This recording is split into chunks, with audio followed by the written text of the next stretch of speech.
Hi, I'm Amy Snell, and I'm going to demonstrate for you today the cast-on, commonly known as Judy's Magic Cast-On. This is one of the things that I teach in my Sock Skills 1 class, Casting On for Toe-Up Socks. I teach some tips and tricks for doing this, as well as a lot of other information, but for today I'm just going to demonstrate for you the basic cast-on. This is traditionally begun with a slip knot over the farther away from me of 2 needles that I'm holding parallel in my hands like this. The top one now has a slip knot on it. Holding the needles parallel and the yarn such that the tail goes over my index finger and the working yarn over my thumb. That's the opposite of what we do for a long tail cast on. I'm going to begin by pivoting the needles away from me, bringing them both over the yarn on my finger, and bringing the needles up such that the yarn goes through between the 2 needles. Then I'll pivot the needles toward me and down over the yarn over my thumb, back, bringing the needle tips back up and allowing the yarn again to go between the needles. I continue alternating over the yarn on my index finger with the nearer needle and wrapping the farther needle the yarn that's on my thumb. Each entire revolution makes 2 stitches. And I'll always end with the yarn away from me on my index finger that goes over the near needle because of course the farther away needle started with that slip knot on it already. Once I've cast the desired number of stitches onto each needle, I'm going to start working my stitches. I do this by beginning with turning my needles clockwise.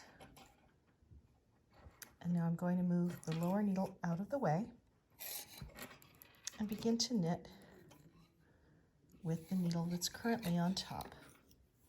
This is my working yarn. I need to make sure that it crosses the tail of the yarn. If I don't cross them, there will not be a stitch on that needle to knit. So I'm going to cross them and begin working across these stitches. Once I've finished knitting across the first row of stitches on my needles, I'm going to again turn my work clockwise. It's important to turn your work the right way or you may wind up working the wrong sides of your stitches. I'm going to take the lower needle out of the way and put my upper needle in position to begin working the stitches.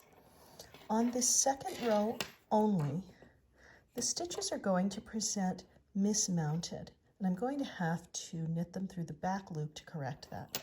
I don't have to do that on the first stitch because that first stitch was my slip knot, but all the rest of the stitches are going to be seated in an untraditional mounting, and so please knit those through the back loop.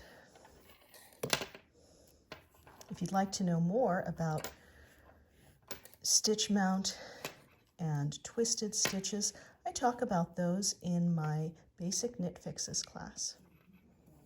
There, I've knit my second row of stitches, and from now on, as I continue to knit, everything will be presenting normally and I can continue up the toe of the sock.